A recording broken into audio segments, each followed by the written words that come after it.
શ્યામ કુમારના નમસ્કાર. આજના વિડીયોમાં આપનું સ્વાગત છે. તો ચાલો દરરોજની જેમ આજે પણ મેળવીએ ઉપયોગી જાણકારી, પણ ચેનલને સબસ્ક્રાઇબ કરવાનું ભૂલતા નહીં. હાર્મોનિયમની શોધ ફ્રાન્સમાં 1840માં એલેક્ઝાન્ડ્રે ડેબેન દ્વારા કરવામાં આવી હતી. શોધ: ડેબેને 9 ઓગસ્ટ 1840ના રોજ પેરિસમાં હાર્મોનિયમની પેટન્ટ કરાવી.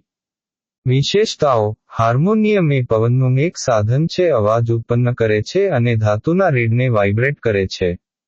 તેને રીડ ઓર્ગન તરીકે પણ ઓળખવામાં આવે છે. પોર્ટેબિલિટી: હાર્મોનિયમ પોર્ટેબલ અને વહન કરવા માટે સરળ હતું, જે અવયવોથી વિપરીત જે લાંબા દરિયાઈ સફરમાં લપસી શકે છે.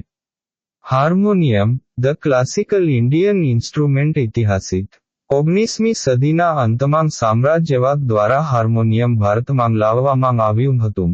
તે હવે ભારતીય સંગીતનો અભિન્ન ભાગ છે અને ભારતીય શાસ્ત્રીય સંગીતમાં તેનો વ્યાપકપણે ઉપયોગ થાય છે.